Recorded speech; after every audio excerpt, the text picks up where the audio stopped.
I don't think we've ever spoken before, right? Or have And we? it's so weird because I feel like I've spoken to you before. Like, I mean, I feel like I have. you. Part of me feels that too, but you know, I'm like the worst person. Like, some people would probably say to me, and I'll be like, oh yeah, I remember I did an interview with that person. Then they'll just look at me like I'm just boasting, but it's not that I'm boasting. I'm like, I just remembered that I did it. But just in general, just like behind the scenes, I don't remember any conversations, but it feels like we have similar interests, I think, as well. Yeah, definitely we have similar interests. And I think we've probably met because obviously we've got so many mutual friends.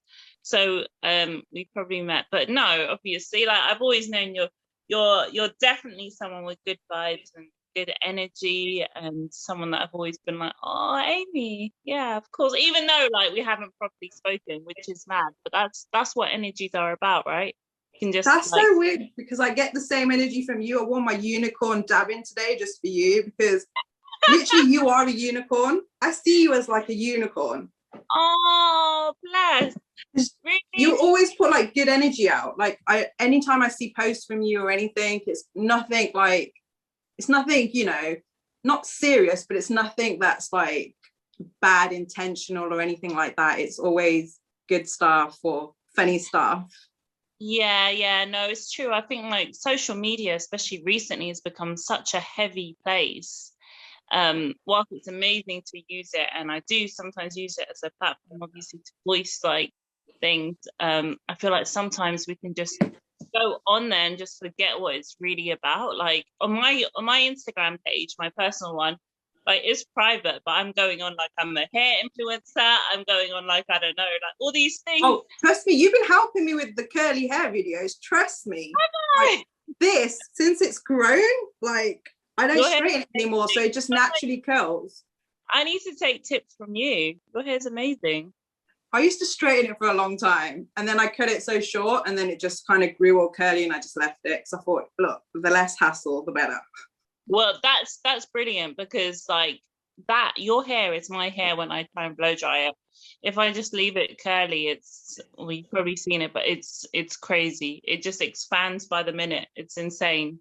But no, you know, recently, like especially during lockdown, I just can't be bothered to do much with it. It's just like, oh my gosh, like, you know, just like washing it and being able to leave it freely and not worry has been fantastic. Yeah. So yeah, it's been nice. Definitely. I've been good. I think I'm going to start with lockdown because I've enjoyed this time to reset, like literally listen to that voice in here and just do my own thing. Like, I think just like in your own kind of world, which I've enjoyed a lot because I used to work a lot before. I used to work like 12, 13 hours because I work in hospitality. So that's kind of how it goes. Yeah, no, you switch off. Yeah. But yeah, so I've enjoyed it. There's been a lot of yoga. People will see those videos, like they're out there. But I need to get tips off you for yoga. Like I'm terrible. I'm still like on the I need to learn to touch my toes. Position. Yeah, we could do a class. We can do it. I'm down. I'm down. But how's lockdown treated you? Like it's been like amazing. There's been like loads of changes for me. Just in terms of like work and change of like job. Like I suffered like the whole like all companies letting people go kind of thing. I've suffered like, you know, everything that you can imagine a lockdown can bring, like cliche wise. But at the same time, I've been able to like just feel like, I don't know, I've been able to connect with a lot of people, which was great, especially at the start of the pandemic. I was very on like, you know, digital creation, doing stuff because especially with I Am Hip Hop magazine, I know like a collective of so many creative people. So we were just getting together and like, you know, creating stuff online and doing like, you know, loads of like digital content, which was brilliant. But like then I'm like right now I'm like at the brink of like, oh my gosh, like I go through like phases where I'm just like really immersed in like digital media, and then like phases where I just don't want to see it. I don't want to log on Instagram. I can't do like you know, virtual Zoom gatherings and things like that. So I dip in and out of it. But of course, it's been like a really heavy period. And I think it was something I said, like even on Instagram the other day, I was just like, I mean, everyone's so like fixated on returning back to like a normal, like, you know, a normal working life, a normal like social life, a normal everything. I don't want that. I don't want that. I want to stay in my house. Yeah, and I feel like, oh my God, I'm getting like, so I don't know if it's social anxiety, I don't know what it is, but like part of me just wants to like it's like baby steps like back into the world almost. And also because I mean, I know of and I knew a lot of people who passed away over the past year from COVID as well. And I just feel like it's just like, it feels like such a surreal feeling to like think that we're just going to go back to this normal kind of way of living. I don't know if it's going to happen, but you know, at the same time we're carrying so much heaviness. So I think there are going to be a lot of issues with the easing of the lockdown, but yeah, I'm just taking my time with it, to be honest, and kind of like I've gone through like so many different phases in terms of like almost like rebirthing and understanding what I want in life. Like I think you probably understand this as well, but when you're so like, when you know so many people and you're at so many things, like you very rarely think about like what you want to do in the week. So you say yes to a lot of things, you go everywhere, you know, you meet everyone under the sun, and you're just like not thinking about what you actually want to do. So or who you want to be around. And I think yeah, a lot of this has come from like kind of like switching up like my social circles a lot as well, and just like knowing like who I need to give time to and who I shouldn't really be giving so much time to. So yeah, a lot's been a lot in there. Yeah, I think you know, you've described what most people are going through. Like all of us have been through that, and especially lockdown, I think it's had its ups and its downs. Like, you know, you're going from like a working environment to then working at home, not seeing hardly anyone, or you know, there's also people that probably haven't seen their family for a long time.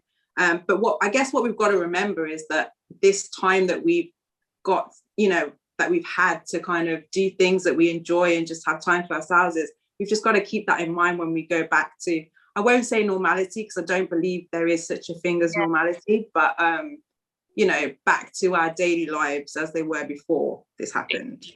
No, definitely. I think I really like enjoyed this. I really enjoyed, but I mean, like the first like lockdown, I mean, I was like really enjoying spending time with like family, because, or like you know, just spending time speaking to people and catching up. And think, you know, there are so many different phases of like each lockdown, which which kind of like bring out so many different feelings. But yeah, reflection, it was a year of reflection, I think.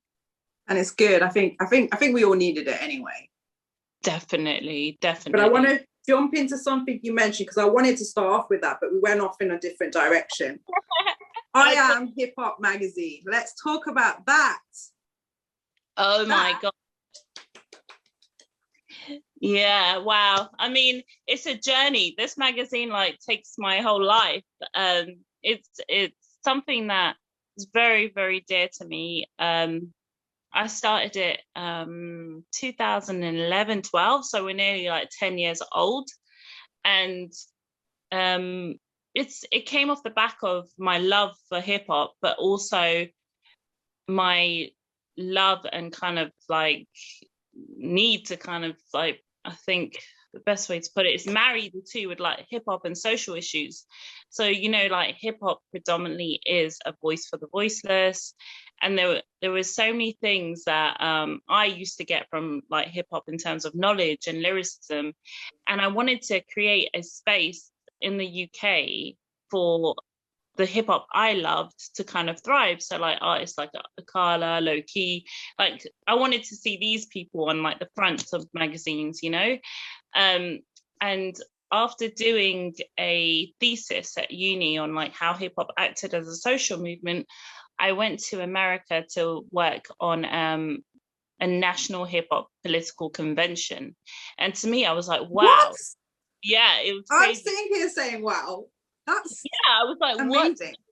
Hip hop and politics, like hip hop, using hip hop to kind of like empower people as a means of like, you know, a political movement, and that's what hip hop is. Like if you look, if you like go back to like the start of it, you know, the civil rights movement, like all of these things, like hip hop was birthed out of these kind of movements. And to me, I was just like so fascinated after doing my thesis and research that it still existed in parts of America.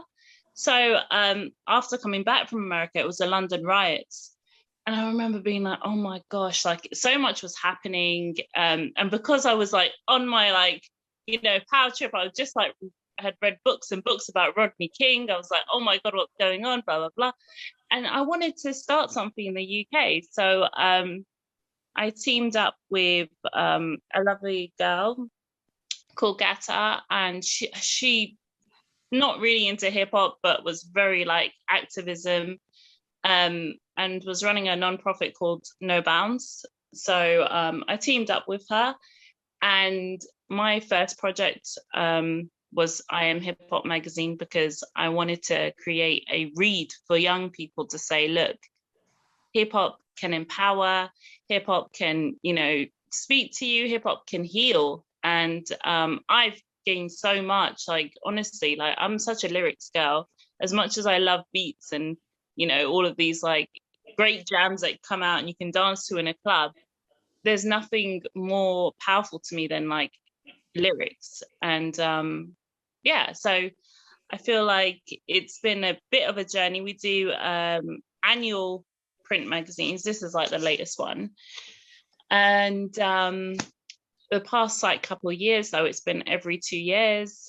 And online, we're updated daily. And, you know, we're trying to like be everywhere in different spaces. We've been partners on really big festivals. And it's all independent and literally very much me with a very good like small team of volunteers, but it's a lot of work and it's a lot of grind. And I always get the, oh my God, you run a hip hop magazine kind of line. That's always, I do run a hip hop magazine. Yeah. I think that's literally why, like, you are you're inspiring. I have to say, you are inspiring to younger generations, people that are like, because you also do media, you know, you do media, you're behind the scenes, you do PR, but like you do this hip hop magazine, you're founder. And I think a lot of people will look up to that because, and I think a lot of people would relate to that. And the reason I say that is because, you know, talking like, let's say 12 years ago, doing a show like The Mixtape, that was literally how that's why I wanted to do the show. And I was trying to do it back then. And a lot of other people were trying to do their thing as well. And I think because we don't just listen to Indian Punjabi music, like there's like, we have our own culture, like being British Asians brought up in the country, you know, in the country, and there's different kinds of music you've grown up with. And now to see it, like literally, and see someone like you do it as well, and you have the same passion. So there's so many people out there that have definitely. Like honestly, Amy, I used to look at you and be like, oh my God, this girl's interviewing Wretch Breed 2 on Brit Asia TV, like that. And that's what it is. Like we're so influenced by, you know, the culture of hip hop, and it's really important to see faces like ours kind of like lead in certain ways and be on TV. And just like as females, like the amount of times that I get DMs on I Am Hip Hop Instagram or emails that say, hey bro, like I'm just hey like, bro, yeah, hey bro, hey bruv, hey Matt, like, you know, everything is like, you know, everyone associates hip hop with so much like masculinity that it was like, you know, no, I'm not a bro, you know, like I've even got how does that make you feel when they relate it to like guys? Do you know what? I remember like at the start I used to be like, hey, my name is Rishma. Like, I used to actually explain it. Hey, my name's Rishma. I'm not a bro. I'm a girl. I'm a cis. I used to like say something like that, but now I don't even address it. I think I'm just like, okay, people have this misconception in their head, It's sometimes funny though, because sometimes like a lot of this is like artists who are like, want interviews and blah blah blah. And when I phone, I'm like, okay, give me your phone number, I'll call you. And when I call them, even by the way I talk, they're like really confused. Like they're expecting me to talk in a certain way, look a certain way. And I think that's what makes it more fun. It makes it so much more fun, like just like being like, behind it and founding something that everyone like, because like I'm not like, I don't always put my face with the brand. Like at the end of the day, like it is a collective of like amazing writers that I have.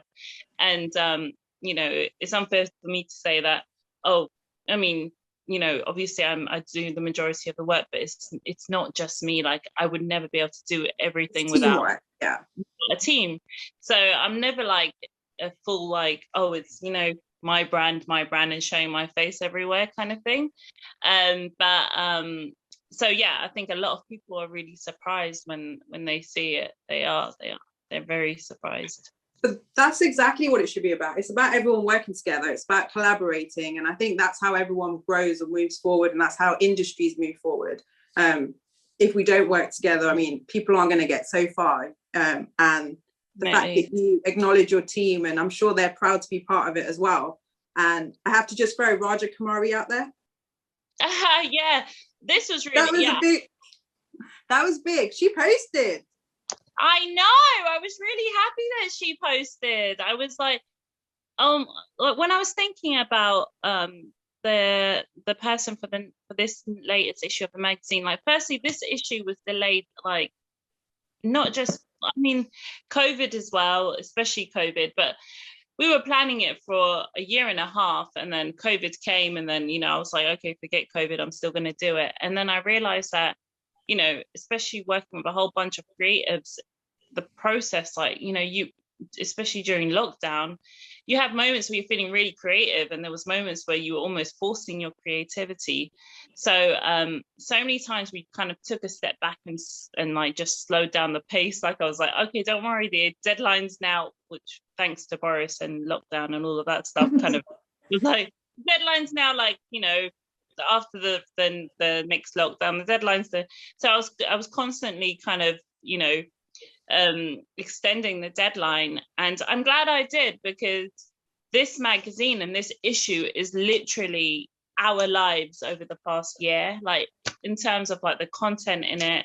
But Raja Kumari was like someone who, so I mean, I can't say who I was originally going to have on the front cover, because I'll be like, why am I not on the front cover? But to have a female, I was so like desperate to have a female, and I was like knocking on a lot of doors to get like a female rapper, and this came up, and I was like, oh my gosh, because she signed to Mass Appeal about a year ago, and she was on my radar, and I was just listening to her, and I thought, she's amazing. Like even just as a person, she's really cool. Like if you follow her, like you will see she's very spiritual. She's she's just very carefree, and she has really good music. So once I was following her, I was like, oh my God, I definitely would love to have her. And any association with Nas and Mass Appeal would be amazing. So yes, fully representing. And it's the first time I'm having like a South Asian person on the front cover too, which is really important to note, because hip hop to me is universal.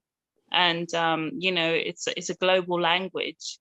And I feel there's no boundaries. There's no boundaries. Hip hop has no boundaries. Girls will relate to her and be like, wow, So I think it was important for that too. You mentioned like knocking on the doors of female rappers. What was that? Was that difficult? Yeah, it was difficult. Is that because there's not many, or because people didn't, or I don't know, is it? It's hard, like knocking on the doors for anyone for like any interview is really difficult. As an independent publication, you don't have a massive backing behind you. You don't have a team who will go and like, an full editorial team working full time, getting paid, like, hassling PR people. So it is really difficult for them to, and also, I mean, as much as I love to say, like, kind of say everyone knows about the magazine, I think a lot of people still don't. And it's still quite an underground kind of read, which I also secretly really love about it. But, you know, sometimes we still have to be like, oh, okay, hey, you know, blah, blah, blah. I Am Hip Hop Magazine. We've interviewed, you know, Immortal Technique, Dead Prez, blah, blah, blah, like all these people. And then you know, get an email back saying, oh, she's, you know, not available, blah, blah, blah. And I think if I had tried more during the lockdown, I probably would have had more success because they're all at home doing nothing, but they're at home and it's easier.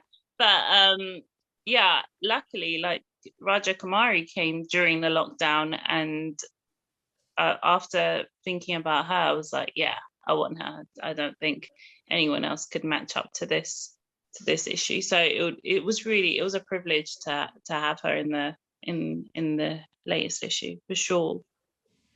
And I think it's such an important time as well to have a female artist on the cover. I think more, and also like a South Asian artist on the cover, but more from a female perspective. Let's just talk about like so much energy around female empowerment right now, in terms of so many things have happened, and also, you know, females coming forward and talking about in different circles, in different work environments. But you have mentioned as well that people think you're a guy, but in terms of not just like hip hop, but more like being a media PR person in the industry, how has that been? It's been really hard. So I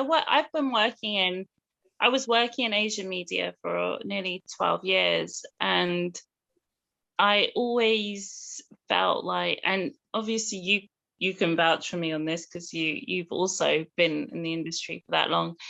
It's still a really difficult space for South Asian females, especially in like the whole media and TV area.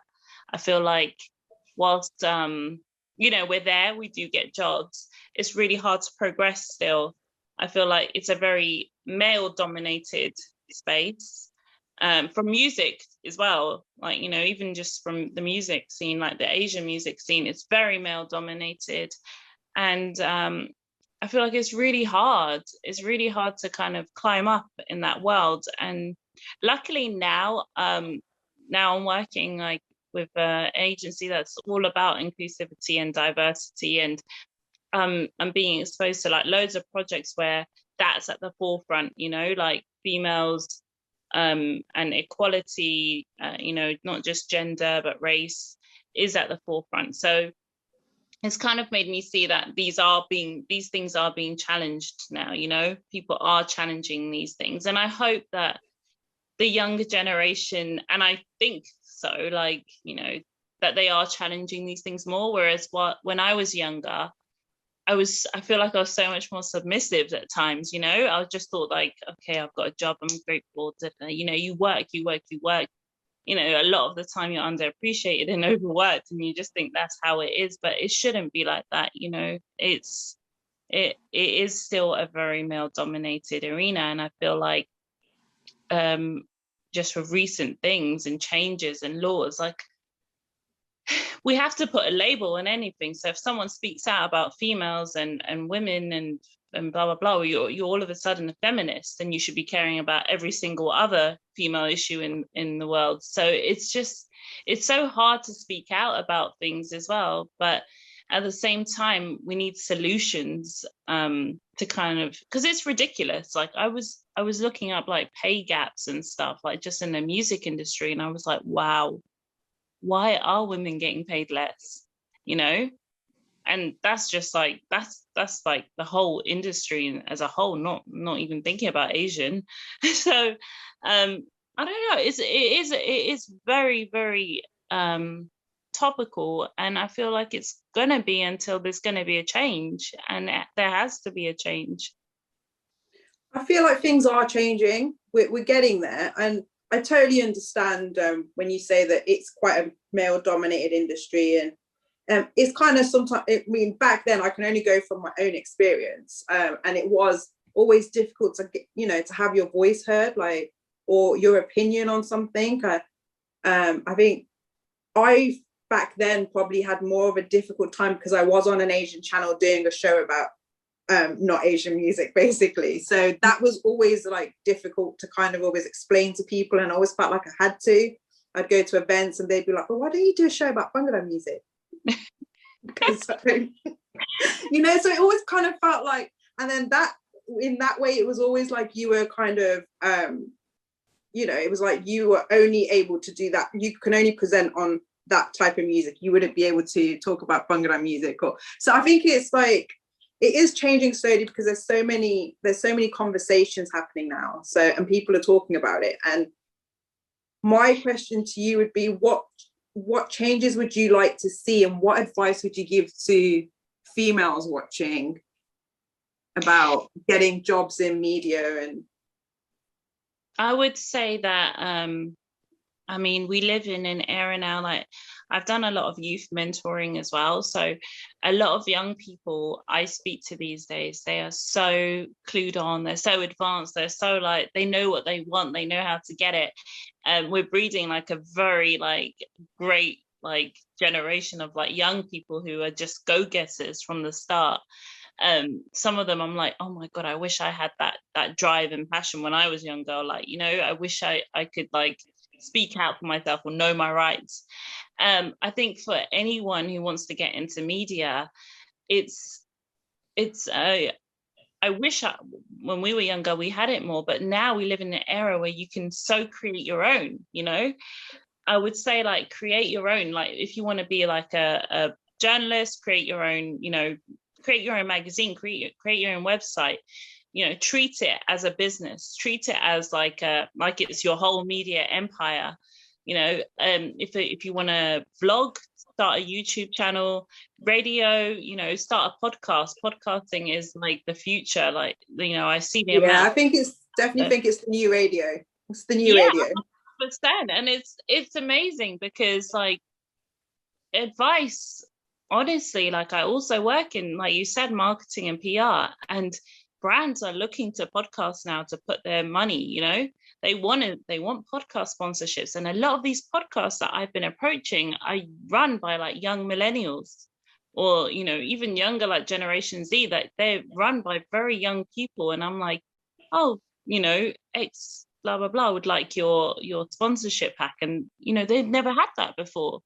So to me, I'm like, wow, like this is something you've created with your friends in a room that has turned into like a commercial kind of entity, and people want to pay, big brands want to pay to be on it. Like that to me is the future. I mean, in terms of like working and getting a job in a media company, 100%, like that's always like there for stability, for goals, for, you know, career prospects. And I think like if that's what you want to do, you should 100% go for it as well. You know the company you're getting into, like, you know, keep following up on progression, even if they're an Asian company, whatever kind of company they are, make sure that you speak up, because I feel like employees are being more aware of their rights, and employers are being more aware that, you know, employees are aware of their rights. So it's kind of like, oh God, we got to do stuff normally now. We got to do stuff correctly because we could be in trouble. So challenge things, you know, progress, like make sure your job has progression. And I just definitely feel like, you know, the start your own thing is such a good, like, you know, there's so different tools, like you can just do it on your phone these days. It's crazy, you know, or you can book a podcast studio for very cheap. And I was just like, wow, this, you know, this didn't exist when we were like, you know, young. And I wish it did in so many ways, but it didn't.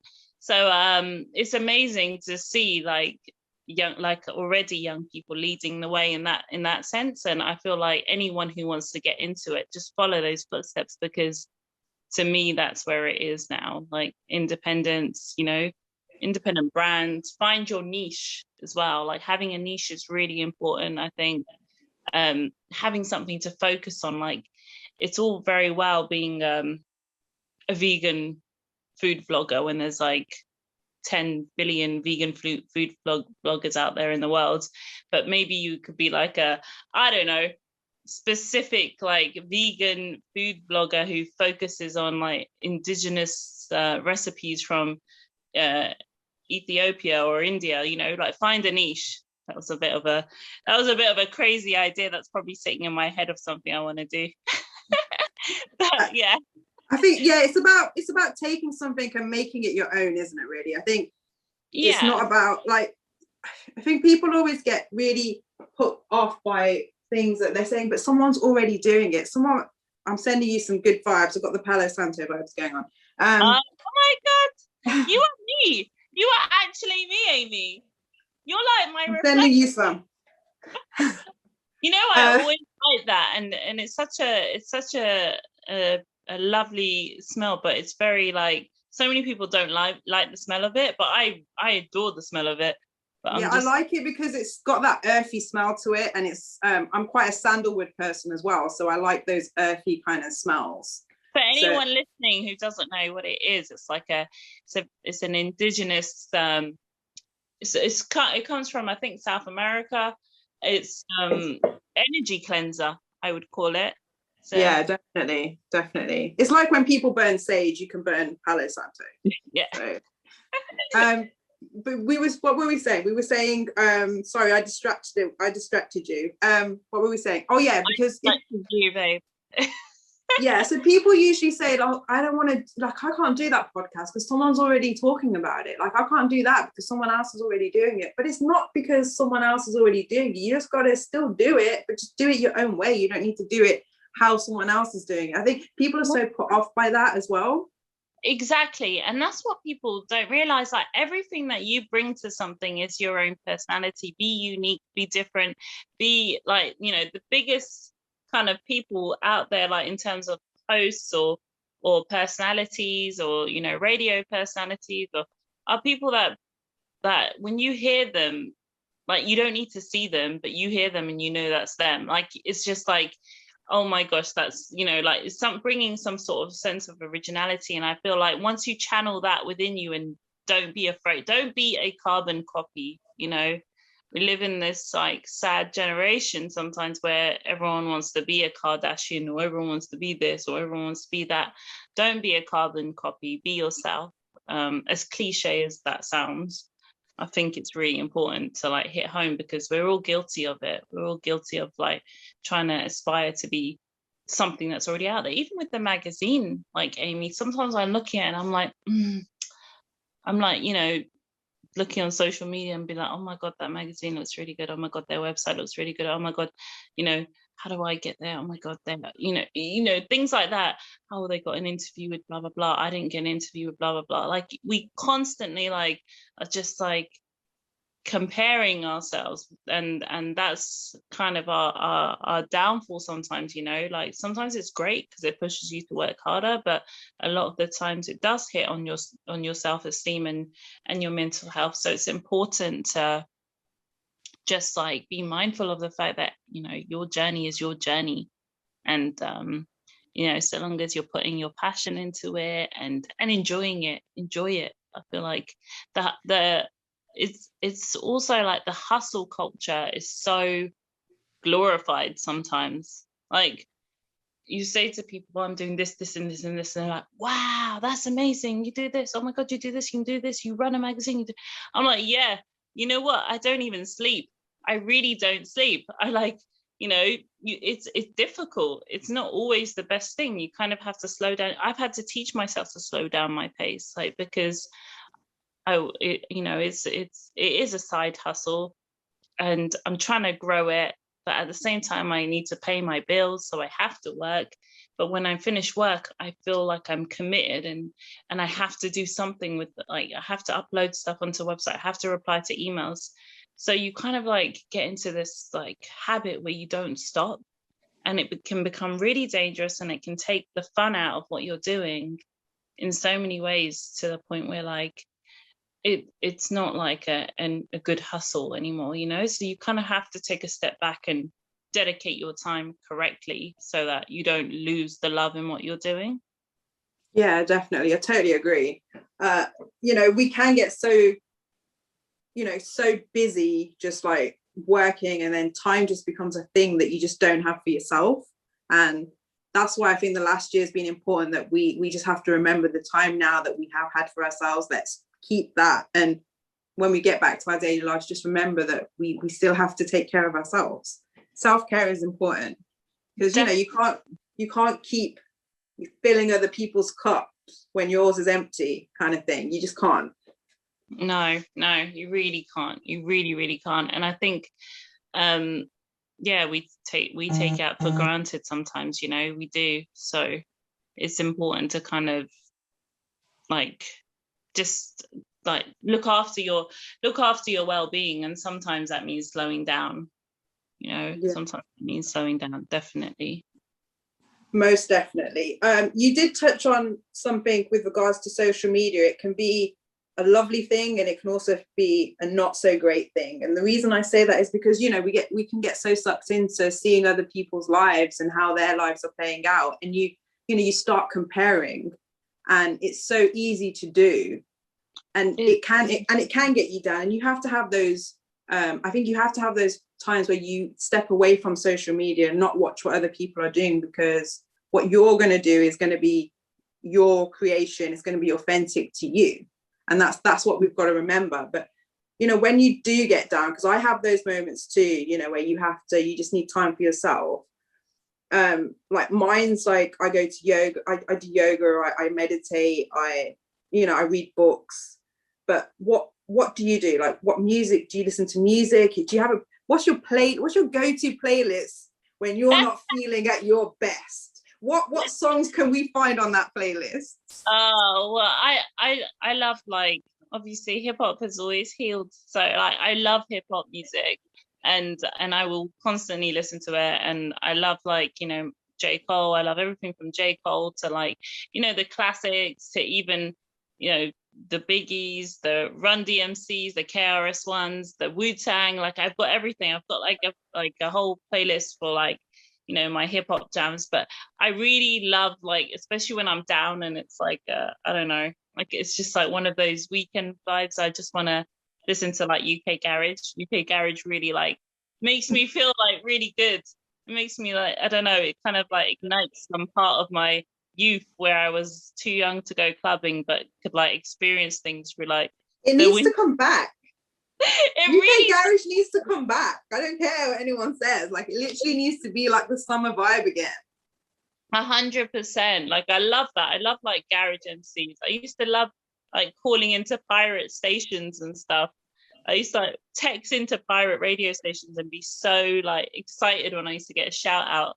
But yeah, no, that's kind of, like, in terms of music, that's what I do. I also, like, love to write poetry. So I literally sit there and I just write. I write a lot. It's my, like, it's really therapeutic for me. Some of it I share, some of it I don't. Sometimes just, yeah, like, I think from a young age I've really been into, like, writing diaries, and then from diaries it went to, like, just, like, I used to have a poetry book which was, like, really basic in terms of rhymes and stuff, but I used to just write things down. I think that always was within me, and I can, you know, it's kind of like where my love for lyricism comes from. It's just wordplay. It's being able to create, like, paint pictures with words, and that's something I've always loved doing. So poetry for me is definitely very therapeutic, and writing poetry is therapeutic. I love to I love I was going to say I love to cook, but I actually don't love to cook. That would have been a big lie. You like to eat. Let's say eat, because I like to eat. I love to try new recipes and food. Like, I've been, like, vegan for nearly 4 years now, and I always try and, like, impress, like, my family who eat meat with, like, saying, oh my god, you know, you can do this, you can make this, you can do this, or look what I got. It's the, you know, alternative to. So I love trying out, like, you know, meat alternatives and, like, foods, and just, like, learning about different foods and the sources and stuff. And yeah, I love walking. I love, you know, a lot of just, like, the whole, as much off screen time as possible when I'm relaxing. Basically, I'm not a Netflix binger. I can just about concentrate during a full movie because my mind is so woo. So, like, I need to kind of channel it in a way, you know. So yeah, that's pretty much what I kind of do. Yeah. And how do you find, like, because if all your family's, like, meat eaters and being the only vegan, that must be tough. Yeah. Well, it is tough. Like, I think when I was younger, when my parents used to say, "Oh, there's dal for dinner or khichdi for dinner," I used to be like, "Oh, no way! Oh my god!" Now I'm like, "Oh, perfect! There's dal for dinner. There's khichdi for dinner. I don't need to cook myself." I think in an Asian household, it's quite easy. I'm trying to also reduce like my my mom and dad's meat intake as well. So on the days that they do have meat, which is like now like once or twice a week, um, it's fine. Like, I would make something Too completely. bad. That's Yeah, really not too bad. yeah, exactly. No, they're not too bad at all. So, I don't find it difficult at all. I'm a very big like foodie in terms of like I really love trying new things, and I really love to like explore different flavors and cuisines and tastes. But when it comes to like making food for, like if I was making it for everyone, I would feel a bit more passionate about it. But when it comes to making food for me, like I am literally like, okay, great. All I need to have is vegetables. I just like vegetables, and I'm good. I'm literally good. Like I don't find like being vegan very difficult. At the start I missed stuff, but for those cheat days, there's so many alternatives now. Which I don't even recommend for every day, because even the alternatives are not good. There are a lot of processed stuff in it. But yeah, like if you do fancy a McDonald's burger, a cheeseburger, like you have Halo Burger now. You have like so many different alternatives that are in London and accessible, especially, that yeah, it doesn't feel too bad. So if I was coming to dinner, Mm. what what would you cook? Which vegan dish would you cook me? Because you said like if you cooked for a majority, I'm just saying, like, just imagine I came for dinner. Okay. Well, if you came for dinner, Amy, first I would say to you, are you sure you don't want me to order masala dosa from Uber Eats? That way we can spend more time together talking. I won't be in the kitchen, and you'll probably be like, "Oh my god, I would love that," and that would kind of like zap that. But if you really, if I was like, "Oh, I'm gonna cook before Amy comes," I would probably make you like a vegan laksa, which is like probably like the easiest thing to make. Um, and yeah, just like brew it up, and yeah, that's probably what I would make you. Vegan laksa, loads of vegetables in it, tofu, Definitely coconut. all about the vegetables. Yeah, It's like but when I tell people, ordering a dosa would obviously be like the first food, like it's like the funny thing is when you tell people you're vegan, they say, "What do you eat?" Vegetables, like vegetables. Like, what do you think we eat? Yeah, I think it's crazy like how, but I can see it. I can see how, like, food is a big part of people's lives, and it is hard to make that transition, especially if you're not like from a culture where vegetables are embraced, like as South Asians.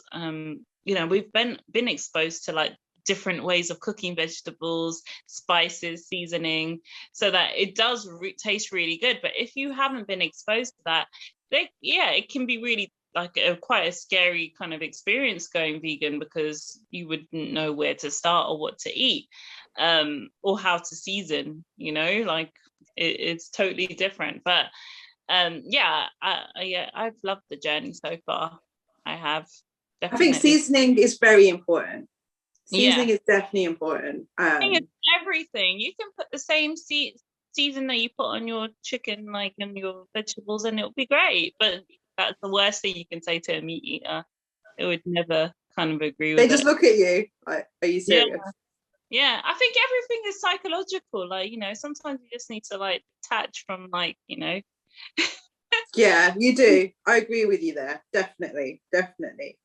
What would you yeah. say inspires you on a day-to-day basis? Like, is there just everyday things? Like, there's little things.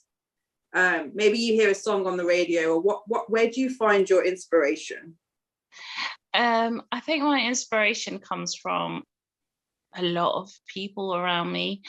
Um, I've been really blessed to have like very good family, and I think like my grandparents inspire me greatly. Oh, they're honestly, so cute. Your grandparents are yeah, so cute.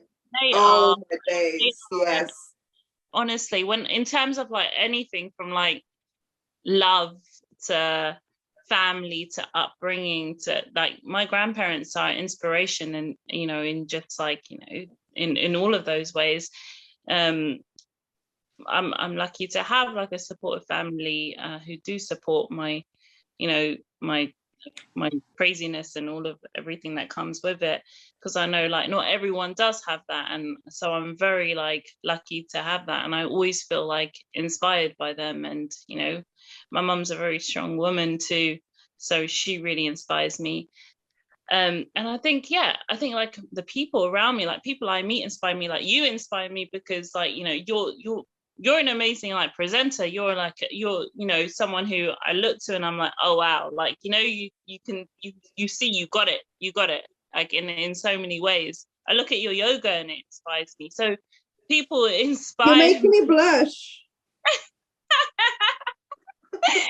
I need it. Like honestly, like it's people around me and that inspire me. And as much as I do like look up to like people like, like musicians, like, artists, writers, people like that I see on TV that I haven't really met.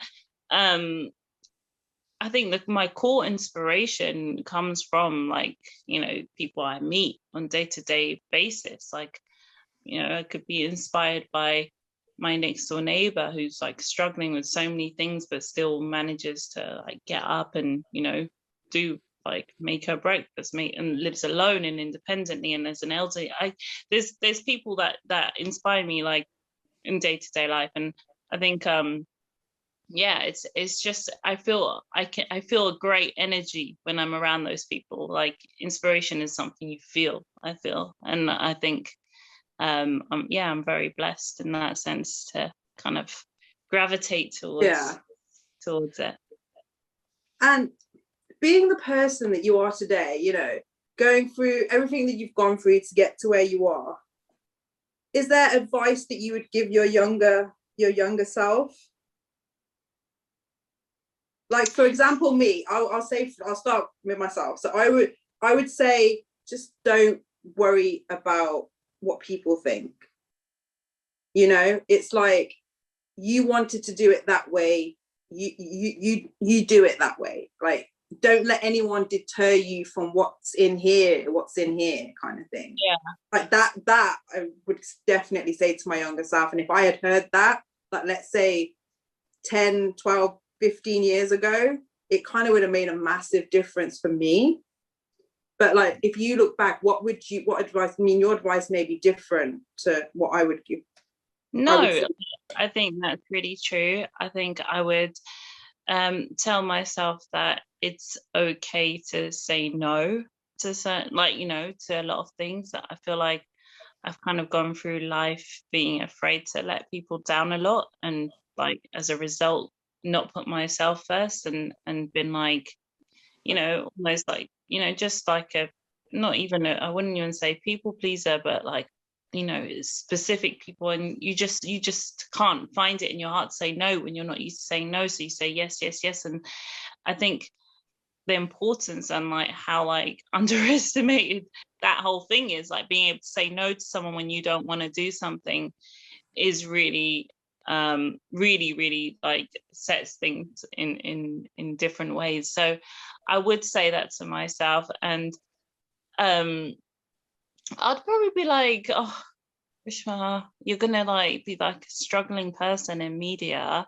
and maybe you should think about a career in, like, I don't know, like your sister in law. She seems to be working normal working hours and earning triple than you're tripling. Maybe just try it. If you like it, that's cool. If not, we're all good.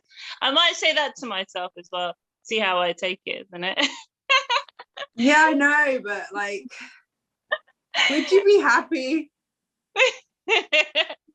Yeah. Something tells me no. Yeah. It's always nice to kind of be able to just, you know, just be kind of a little free-spirited and just go with what your gut's saying. Yeah, definitely, 100%. No, I wouldn't, as much as I laugh and joke about it, much as nice as it would have been to have like certain like career paths set out for you, because like, as you know, when you're in the media, you're just like, okay, you want to be there, like there's no like route to get there, you just kind of have to like get there somehow. You know, sometimes that part of it's like, oh god, I wish I could have like a recruiter I could call up that could get me like a job in like the media, or you know, there's certain things that working in the media industry is difficult, but I wouldn't change it. No, I really wouldn't. I do love it. I love it a lot. I love everything that comes with it. I love the networking. I love the perks. That's always good. Yeah, exactly. But I think balance with everything, obviously, like, you know, as long as you manage your own time, which is important when you're in the arts and you're a creative, your time and your well-being will good.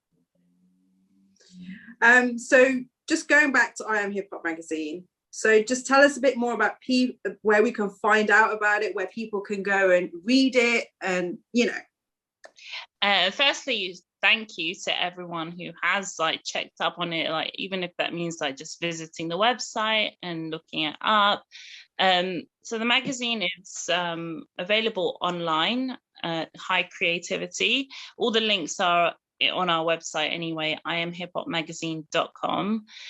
When lockdown, hopefully when shops are open, we'll be back in our usual stockists, which is Somerset House, Tate Modern, and a few like independent bookshops around, which we'll announce. You can buy a digital copy of the magazine on Magster. And yeah, it's, you know, it's a very dear and important read, and it's informative, and it's beyond hip hop music. It embodies the whole of hip hop culture. It's probably there's probably something in it for everyone, basically. So it's only £2.50, and all the money that goes into it goes back to like supporting No Bounds and what we do. And you can find out more about No Bounds on nobounds.org.uk, and follow us on Instagram at I Am Hip Hop Magazine. And yeah, that's pretty much everything you know about it. But like, honestly, I appreciate it. Like, it isn't easy being an independent media. So like Amy, just you like wanting to speak to me, I was like, oh my god, I'm so used to like interviewing people. I was like, oh my god. Shall I tell you why? Because we always see people at the front, at the forefront. You know, we see people doing this, we see artists, but we don't really talk to the people behind the scenes. There's other people doing things, and you know, that people don't know about. And it's like, it's only until we all kind of start sharing it. And this is what I mean. It's all about collaboration. It's all about people working together. And that's how we keep it moving. No, and I appreciate that, because there isn't a lot of people even in like, because like I'm in the Asian media and music circle, and I'm in like the hip hop circle, but a lot of people in the Asian media and music like circle don't even know that I run a magazine, like a hip hop magazine. So I appreciate that. Like when someone comes to me and they're like, oh, you know, like the fact that, you know, you acknowledged the magazine is amazing. The fact that you've acknowledged, like, you know, the work that goes into it is really, really appreciated. Like, you know, really appreciated. So thank you so much. No, thank you for coming. Like, we need to do this in person. Like, I think we definitely need to meet in person. I think we will have some good conversations. But before we go, I just wanted to ask, would you read us something from your poetry? Could you share a little something with us? I know I'm putting you on the spot, but you know, we have to get this out there. I have read a couple of things, but it would just be nice to hear some of Rishma's words. I'm thinking, I'll read you the one that I wrote about Tupac, which people might have seen. I'm not a spoken word artist, so it's not going to be like all theatrical and amazing, by the way, like they do. I'm like, I could never probably be a spoken word artist. I'm not theatrical enough, damn it. But I'll read it to you. Yeah. This is called The Power of the Panther. Planting seeds for our youth, the rose that grew from concrete, a revolutionary feeding us the truth. Still I see no changes. I keep my head up like you said, but puck, it's getting hard out here, as I hear another one dead. A system built on oppression, white supremacy in its prime, institutional racism. Police can kill and it's still not a crime. Your lyrics resonate deeper as you told us to free our mind, because now Brenda's baby has grown up into a society helpless and unkind. But your voice stands timeless, so still we rise, educating our youth because they don't see the lies. Knowledge will give us the power to overstand the elite, and the seeds you planted will proudly turn into roses growing from concrete.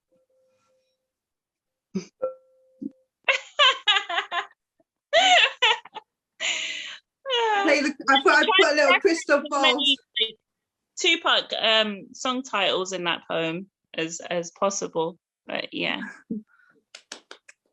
Thank you for sharing that with us. Yeah, that's and thank you for taking time to talk to me. It's been amazing.